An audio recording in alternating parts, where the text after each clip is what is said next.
what do you see as the big news of the day, Congressman? What's on your mind? Well, big news of the day is that the government is not shut down. Hooray! Yeah. It's like saying when you go for a walk, I feel so good that I didn't stumble and fall. It's strange that it's come to this, that this is the good news of the day, that the government did not shut down.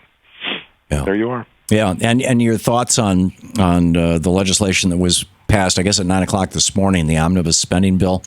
I honestly think that our leadership, the Democratic leadership, and specifically Nancy Pelosi, did a very good job negotiating.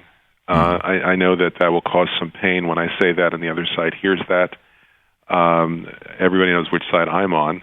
But I think that the fact that we were able to actually accomplish decent funding levels for some good government and even progressive priorities is encouraging. And in particular, the fact we were able to get through this process without having to go through several failures where the Republicans try to stick in absolutely unacceptable riders, like an anti-Planned Parenthood rider that they've been dwelling on now for months. That's also a good sign that our leadership did a good job in negotiating. This includes Nita Lowey, who's the congresswoman in charge of the Democrats on the Appropriations Committee, and, of course, Nancy Pelosi. Yeah. And this is it for the year, right? Until next September 30th, and it all happens all over again. I mean, the Constitution doesn't just in time for the election.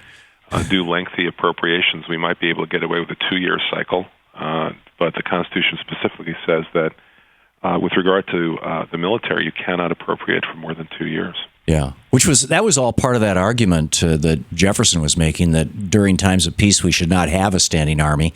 We should only have state militias who could be called up during time of war, which is, what appears in Article 1, Section 8 in that 2-year limit to fund the military, and B, what shows up in the Second Amendment.